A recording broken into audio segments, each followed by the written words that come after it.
it's interesting how everyone has a voice now. Like for me, and for an example, like I can't report like you, but I can talk about topics, and Totally. thousands of people can see it, thousands of people can hear it. Yeah. So it's interesting how, like, if you take a route like yours, it could be beneficial. If you take a route like mine, it could be beneficial. Totally. And we're kind of like almost ended up in the same path here. Like I said, we were covering Memorial Cup side by side for that whole week straight. So when we got into that, I was surprised. Well, that's a whole nother story, but like I remember we were sitting up there, and then you were there, and a couple other guys from CTV and Global, and you're just like, oh, High Button Sports. You're like, oh yeah, like I remember there was like guys like they'd be wearing suits, collars. Me and dudes would be wearing hoodies and vests, and I felt so out of place.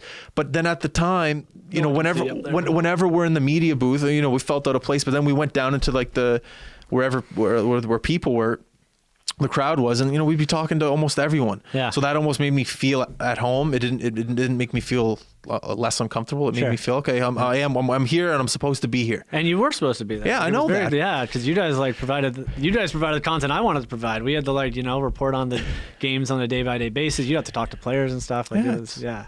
And you put the work in. Like you guys were there super late. I remember by the end of the day, I was pretty wiped, wanted to go home. You guys were staying late up early at the rink, so. I love stressing that to kids that are in high school that might want to get into this. Like, I'll give you a story about back when the Thunderbirds were playing. It was, I didn't have a car back then. So my girlfriend and we kind of shared the car, and one day after a Thunderbirds game, we went to like double overtime. It was late.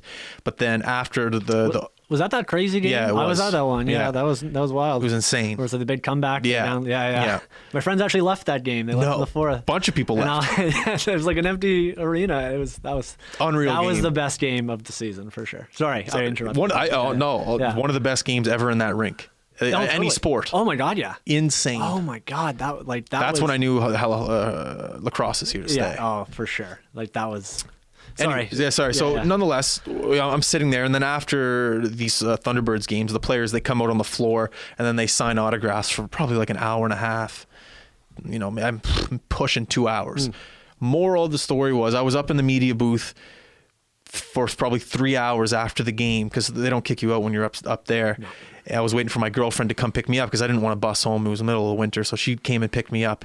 And by the time I got out of there, it was probably 12:30. But I remember sitting up there just thinking to myself, there's nowhere else I want to be. No. I want to be up here with my laptop, because at the time I was on my laptop watching like a Vancouver game out west, like just reporting that, tweeting about that or something. I was just like, what? There's nowhere else I'd rather be. I want to be up here in the media booth. I want to be working. I want to be, viewing the players signing autographs. I want to be in this world.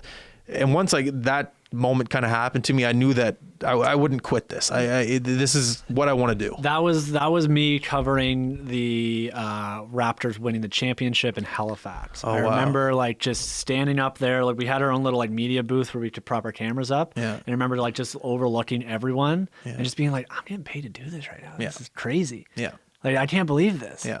And and then afterwards I got my camera operator to come in and had the microphone out there, and everyone just piling on, yelling and trying to take the microphone. I was like, no, that's very expensive. Please don't take that. But just thinking those moments. Yeah, those moments where you're like, that was work last night. Yeah. I got overtime for that. That was great. I got overtime for that. That's awesome.